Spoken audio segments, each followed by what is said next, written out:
scared. I had never been in a prison before.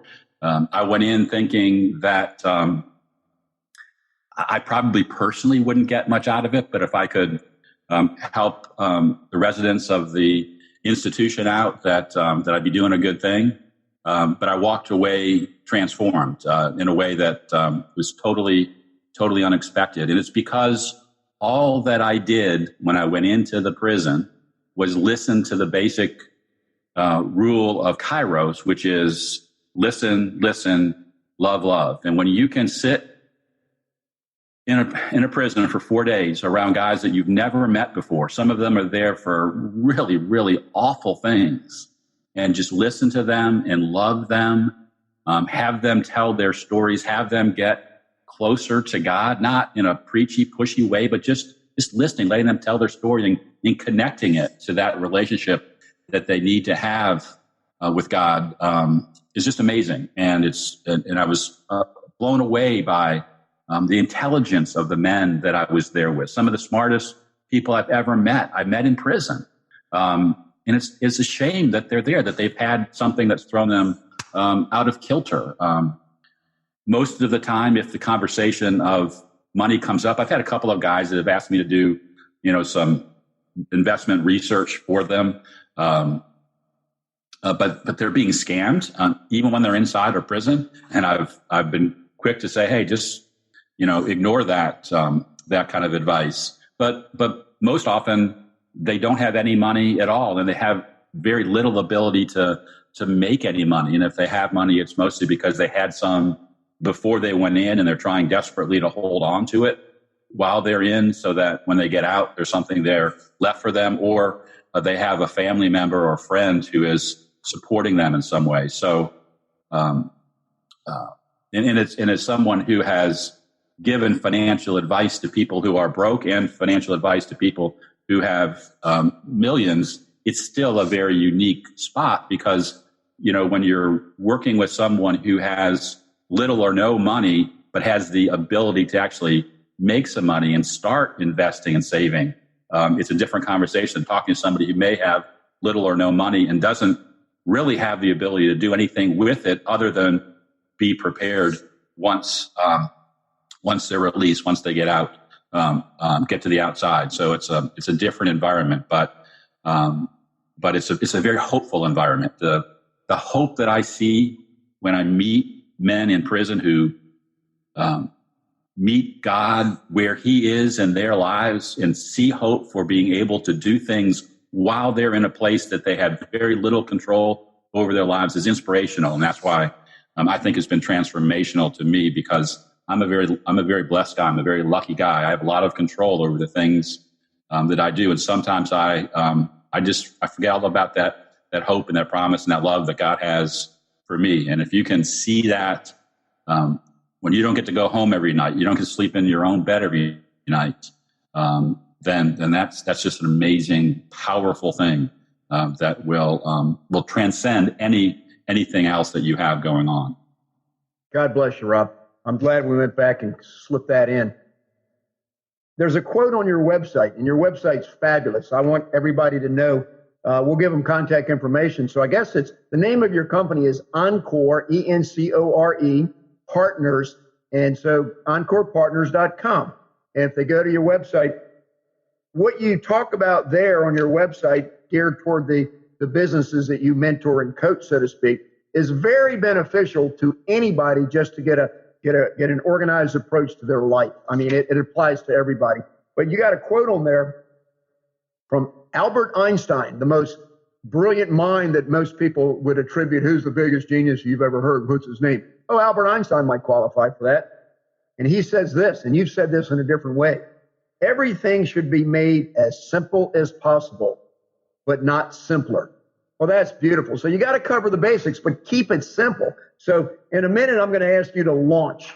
What you do for people is you help them reach higher peaks, take your business to your next level of success. So you deal in success. So if you move toward helping the people that we're talking to have a more successful life and can do a basic primer on how to go about doing that, and the subject that you're going to weave that around is called investing, what's the difference between investing and savings?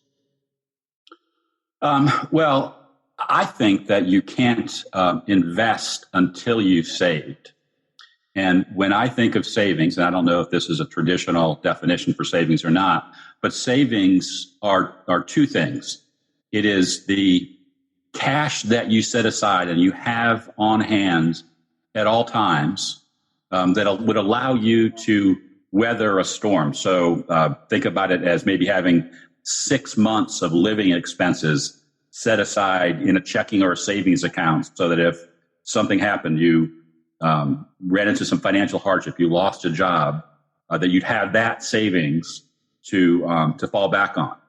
I also think of savings is that amount of cash, again, a savings account, CD, an interest-bearing money market account. It's cash that you keep on hand because you know you need it for your next big financial goal. So maybe you're getting out of prison and you say, one thing that I really want to do in my life is I want to own my own home.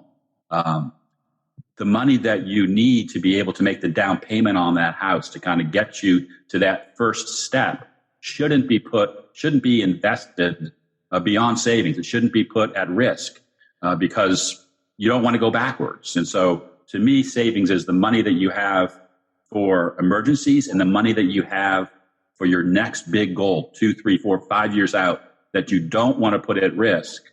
You don't want to take a chance that the stock market will be down at the time that you need that money to put the down payment on your house. That's savings. And then investing is everything that you do on top of that to help you reach the other financial goals that you have. That's a very good analysis of the difference there. Does an investment have to be money? I got a quote from Ben Franklin here for you. An investment in knowledge pays the best interest. He says, when it comes to investing, nothing will pay off more than educating yourself to do the necessary research, study, and analysis before making any investment decision. And another one very similar, just to lay a basic in there. Do you know a person named Paul Cicero?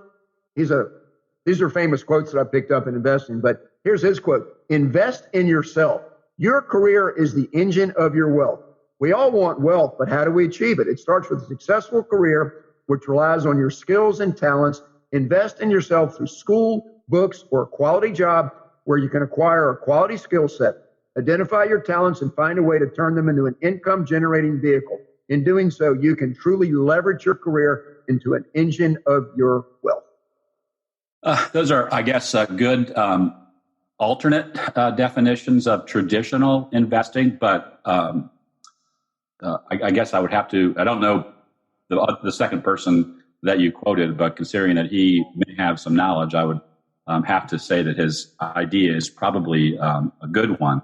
But I think that maybe the main point there, Stephen, why those quotes are stuck out to you as you were thinking about this conversation is when you're beginning to build your investment plan, you need to understand why and start to understand how you're going to do that. And perhaps, for the audience that we're talking to today who may still be in an institution, in a prison, or getting ready to be released, you may not have significant financial wherewithal to actually start, buying and selling investments. And the investment that you really need to be thinking about is that investment of knowledge, that the investment of the skills that you have that may help you create some wealth, create some money that you can then invest. But I'll go back to what I said earlier. You've got to ask yourself, the most important knowledge is probably self-knowledge. Where am I today? And where do I want to be in the future? And how do I close that gap, that success gap that gets me to where I want to be? And then closing that success gap, one of those key steps could be the way that you educate yourself and what you do to be prepared to invest, or the things that you can do to make what you do an investment because you're getting a return on your time and where you're spending it. It could be, And because my clients are people who give financial advice, it could be the knowledge that you gain by finding someone who can help you with your plan. Because sometimes it's difficult to plan on your own. So there are folks out there, websites out there that you can use that can help you gain some of that knowledge on your own, or you can find somebody to walk alongside you, because that's what good financial professionals do.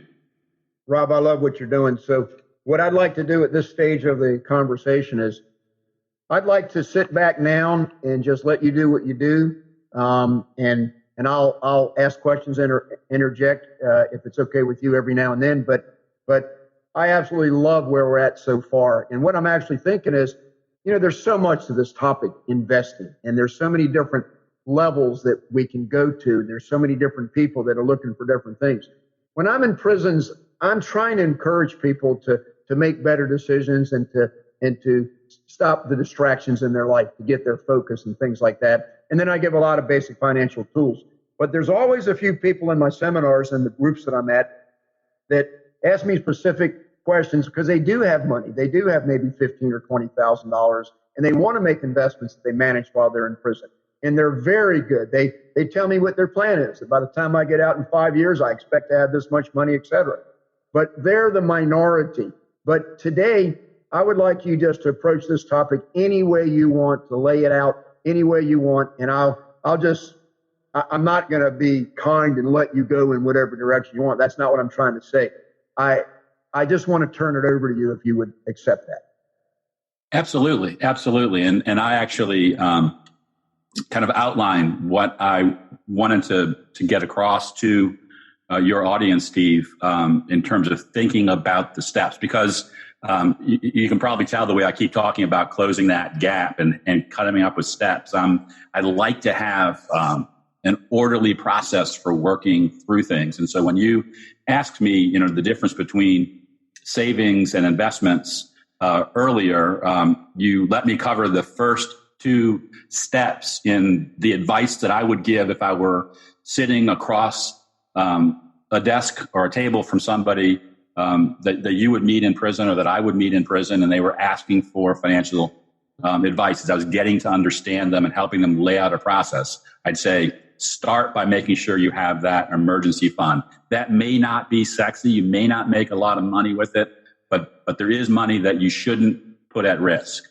Same thing in having that savings working towards your next big goal. And usually that next big goal when people are getting started is towards a house. And if you have money that you're going to need inside of, let's just call it 5 years, don't put it at risk, because the time that you might need it might be the time that it dips in values. And when you invest, you're going to have changes in the value of what you do. You'll have your ups and you'll have your downs. So those are the first two steps: cash for emergencies and money for that next big goal. Those things should be savings. They should not be at risk.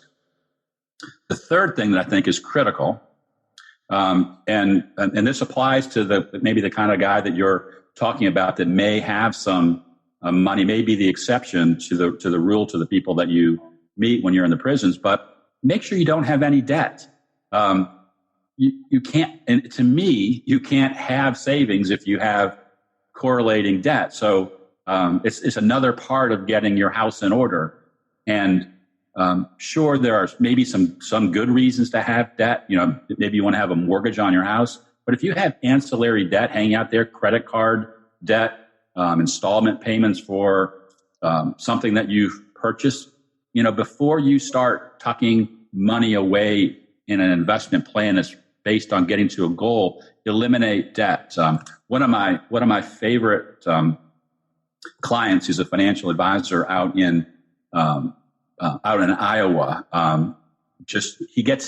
he puts on seminars and he gets in front of people all the time, sometimes other advisors, and he just rails against debt, even against having a mortgage if you don't have to have one, because he has seen in his career, and I've seen it too, that the debt is a distraction. It gets in the way. And I know probably, Steve, based on those last two episodes of this podcast that you've done, you did a great job of kind of talking about credit and savings and those things, and that debt conversation was there. But I just think